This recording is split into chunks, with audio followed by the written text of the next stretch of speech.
This episode is brought to you by Amazon Prime.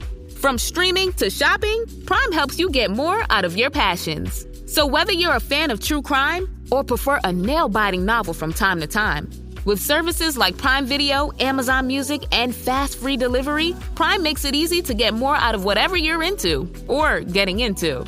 Visit Amazon.com/Prime to learn more. Get yourself ready for a trip through McDonald land. There's thick-shaped volcanoes, you'll even find a French fry thatch.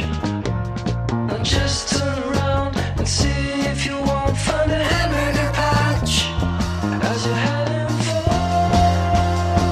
for. Order the McDonaldland meal today and get the Mount McDonaldland shake with your very own character souvenir kit. Welcome to Farm Here Daily, a field-forward podcast. I'm David Geiger, your host. Today on Farm Here Daily, we're going to take a look at the weed identification contest at the Iowa State Fair with Meaghan Anderson. She's also an extension agronomist for Central Iowa, so we'll check out what's going on in the fields as well. After that, we'll have a conversation about the latest USDA report and what those corn and soybean numbers mean with Reese Drenth of Ground Level Dispatch. Please be sure to like and follow the podcast as well as our social media channels at Field Forward Pod. We would love to have you join our community, keeping folks informed about what is affecting our farmers. This is Farm Here Daily.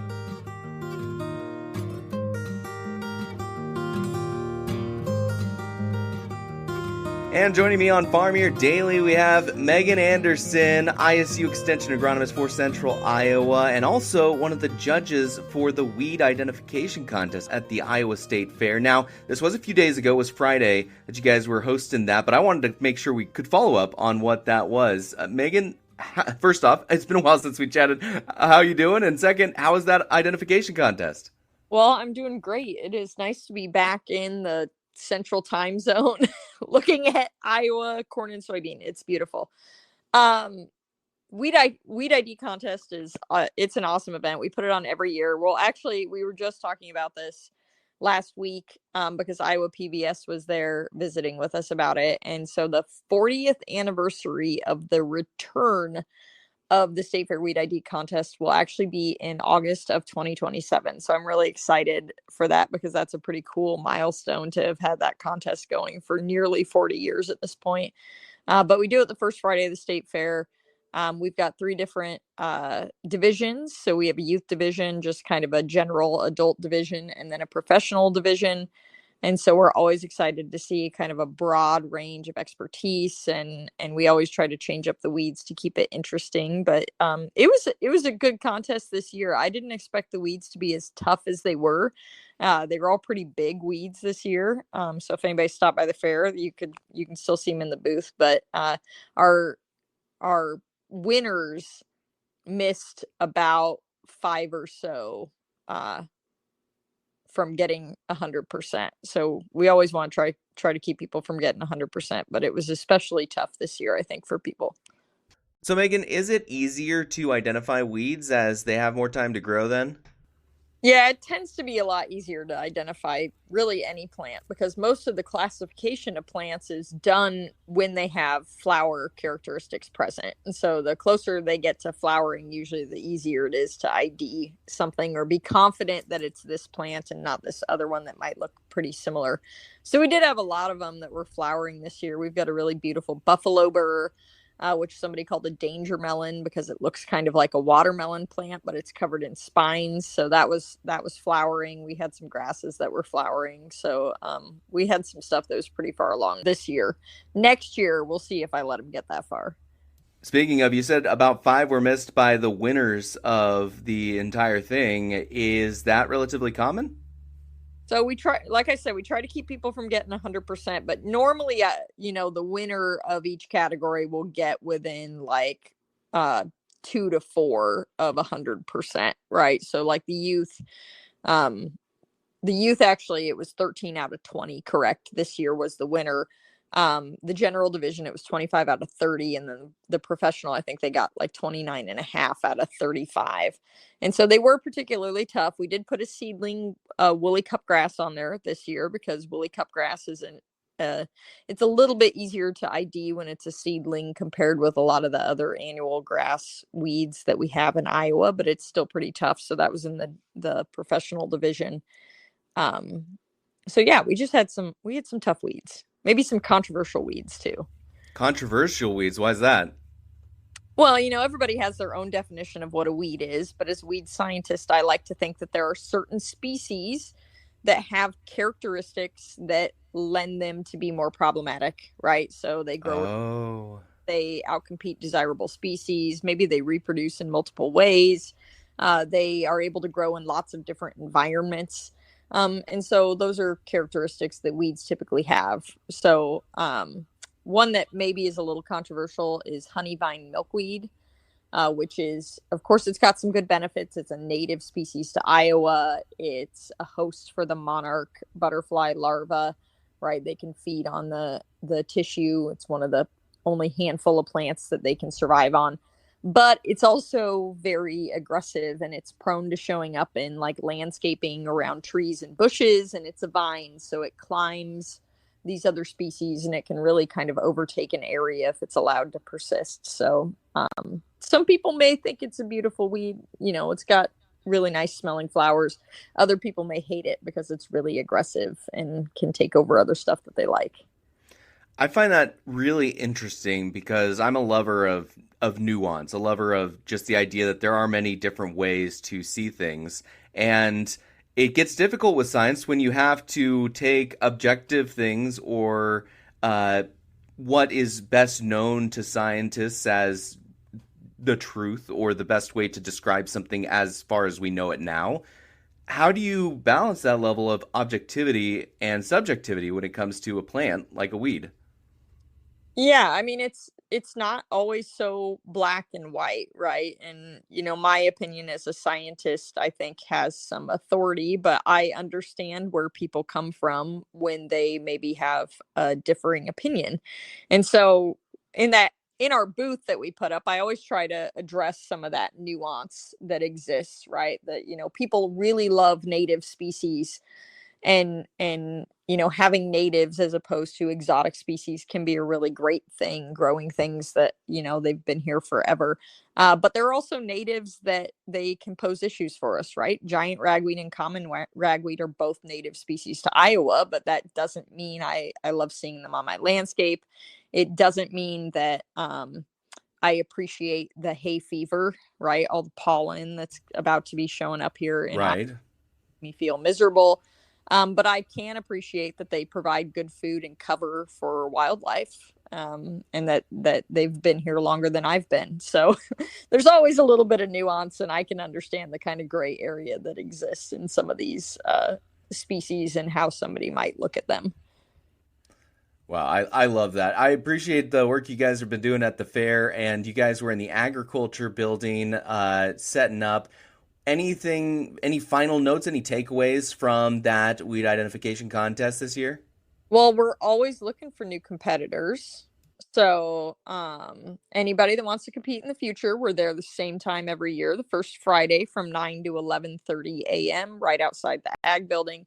They stick us sort of right behind the giant pumpkin contest. So if you see them announcing stuff about the pumpkins, just know that we're kind of right behind that. And anybody's welcome to come look through the weeds and have a chat with us. I always love it when folks walk up and say hello. And we always try to keep it kind of interesting. I've even gotten a couple suggestions on things that I should showcase in future years. So this year we had a lot of different amaranth species on the test. And so we have something in the booth about some various amaranths that are found in Iowa. And so we'll see what I come up with for kind of a theme next year. Meaghan, I've been pretty wrapped up with the fair this past week, so I have not had a chance to talk to anybody about what is happening on the ground in the fields here, other than obviously the folks that I'll chat with at the fair. So from an agronomist perspective, let's swap focus and move over to the field side. What have you been noticing as you've been out and about in central Iowa in the fields this week? Yeah, stuff seems to be really moving right along, right? Most of the corn is in kind of that dough or early dent stage. So we're sort of in R4, R5. We're maybe a little over a month away from maturity in a lot of fields, which is maybe a little ahead of speed for last year or so, but I mean, I think overall we're probably going to see a bit of a slowdown here. It looks like the temperatures are going to cool down a bit. Soybeans are moving right along. They're right in the R5 stage. They are gangly, so tall. It seems like this year, a lot of vegetative growth, and everything looks really remarkably pretty good at like the surface level, especially if we consider how much rainfall we've gotten in the last 4 to 6 weeks or so. Right. I think that probably that has put especially soybean, but probably also some of the corn under a little bit of stress. And so it'll be interesting to see what the end result of that is, in particular in those low-lying areas that I know exist in basically every field here in central Iowa.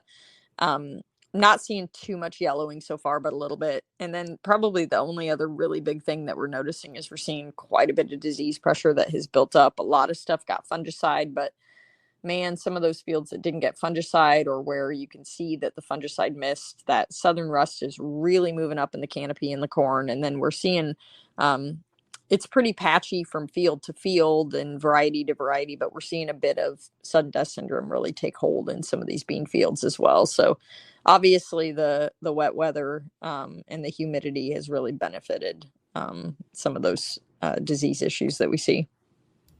Is there anything left before black layer farmers can do at this time of the season? Is there enough time to get another pass in?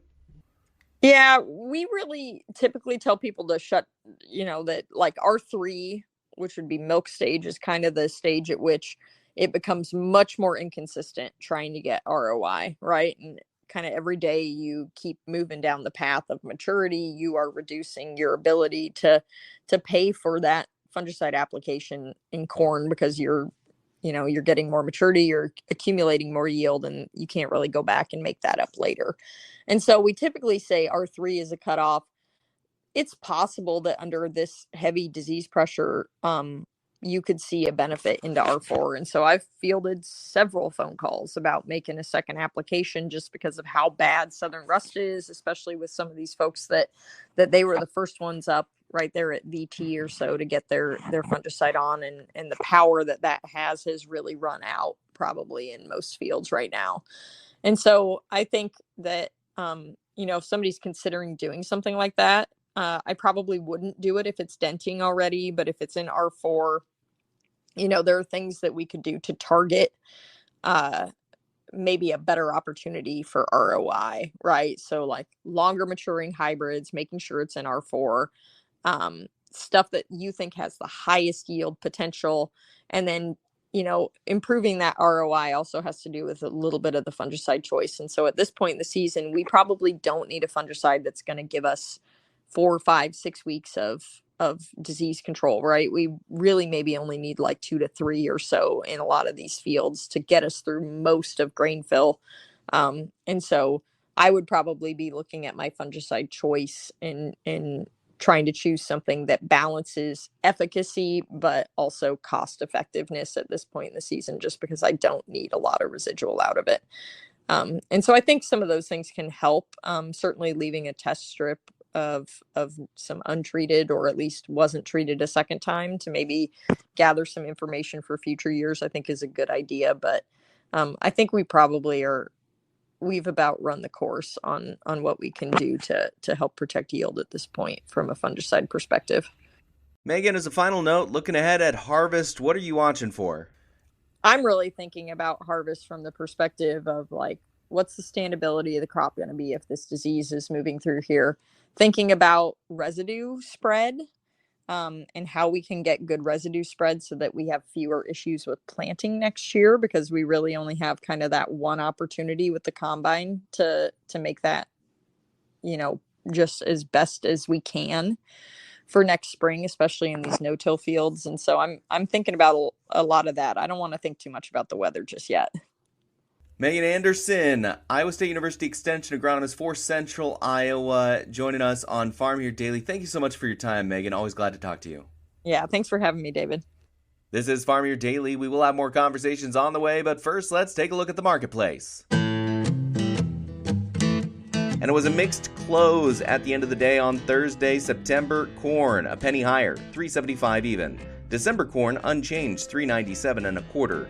Soybeans in September 16.5 cents down, $10.07. November 15 and 3/4 lower, $10.28 and a half. Soybeans in September $2.70 a ton in the red, $284.30. September wheat 3 3/4 lower, $5.03.5. December falling 3 3/4 at $5.24 and a half. In the livestock market close for Thursday, October live cattle down $2.60 a hundredweight, $226.82, with December falling $3 at $228.40.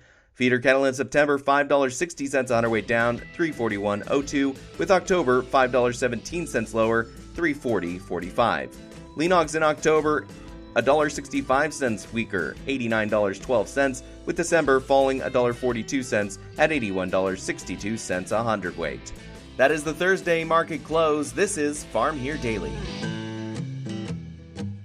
And as I'm sure many of you know, we've been hanging out with the folks from the Ground Level Dispatch, and we're going to be talking with Reese Drenth again today. And for those who don't know, the Ground Level Dispatch breaks down the market twice a day, giving farmers the essential information they need on grain prices and input costs. It helps them make smarter marketing decisions. And if you are interested in cutting through the noise and knowing what matters, you can go visit their website, groundleveldispatch.com, and subscribe today. We will have a month free trial below, so check out the link in whatever podcast format you are checking out. Right now, though, we are speaking with Reese Drenth with the Ground Level Dispatch. Reese, thanks so much for joining us again on Farm Here Daily, and we had a big report this past week. How is that affecting the marketplace? Yeah, thanks for having us. So Tuesday, a couple days ago, we had the August WASDE report, World Agricultural Supply and Demand report. It was kind of a mind blower, if you will. A couple things happened. So first of all, everybody was focused and talking about corn yield. Okay. We all know that we've got a very highly rated corn crop out there growing at the moment, finishing up in some places being harvested even. What was yield going to be? And why it mattered is because August was the first time the USDA was going to take into consideration NDVI data or satellite imagery on crop health out there, or vegetative health out there, and farmer survey data. And they were going to compile all that up and turn it into a yield guess. The yield guess on corn before the report was 184 bushel to the acre, roughly, and we came in at 188 bushel to the acre. So a very large increase in corn yield, and an obvious record. I mean, last year our national yield finished around 179. That was a record. If we were to realize 188 bushel to the acre this year, obviously almost 10 bushel to the acre more than last year.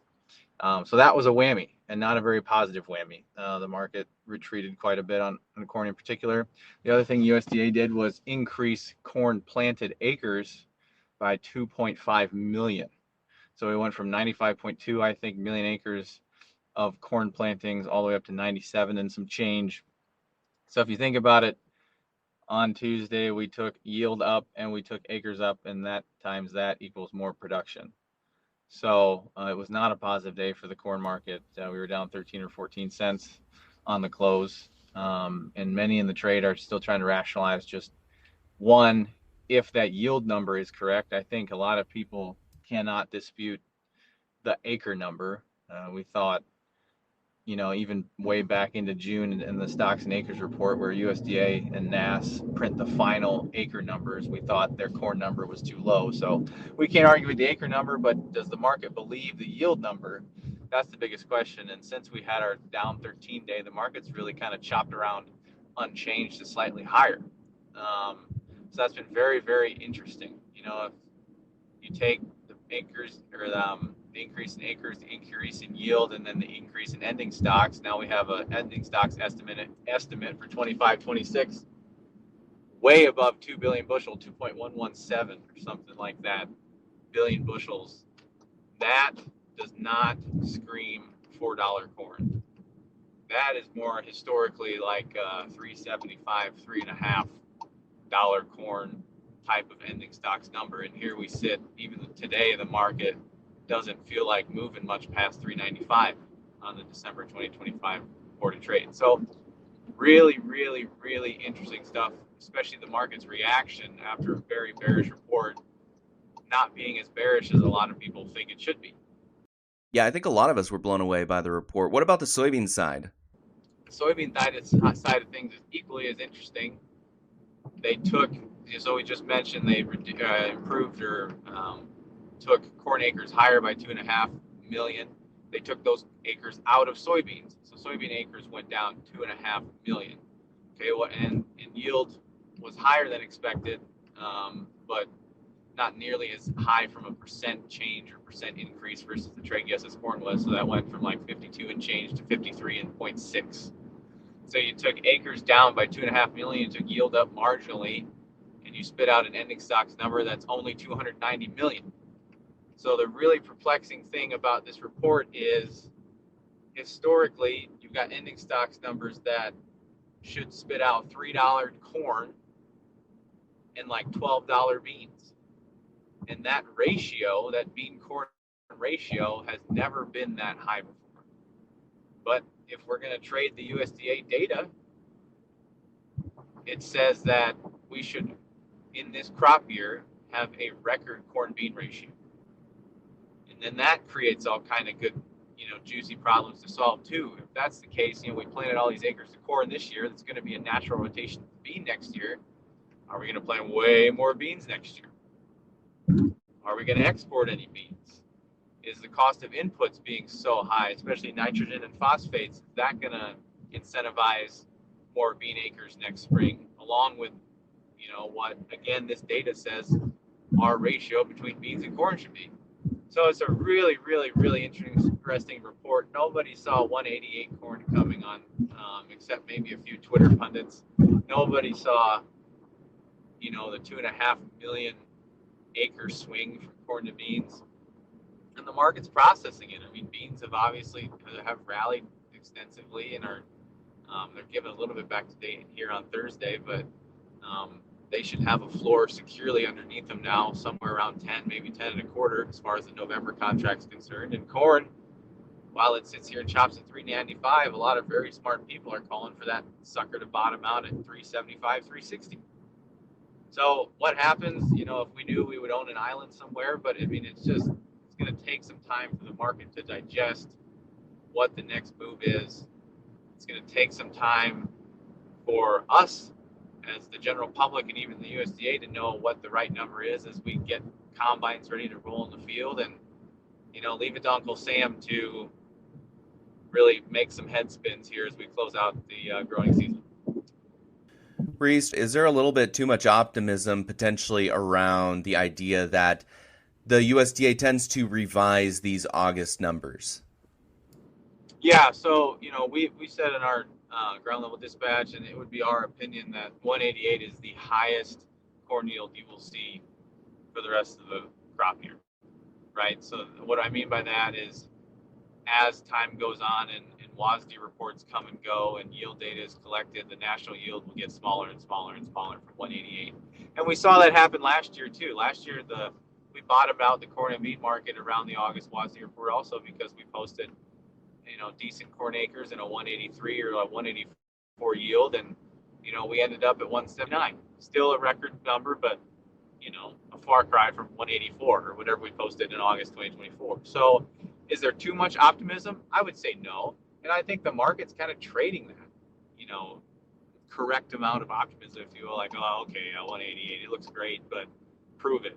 Prove that we're going to have 190 bushel average corn across the United States with, some of the issues with moisture in the central corn belt, western corn belt, and then lack of moisture and a lot of heat on the east. I mean, we're not saying that we're not going to have a big crop, because we definitely are, but 188, maybe not. So, again, I think there isn't too much optimism. I think folks know that there's going to be a big crop. A lot of farmers we talk to still think they're going to have record yields in some cases and really, really good yields in other cases.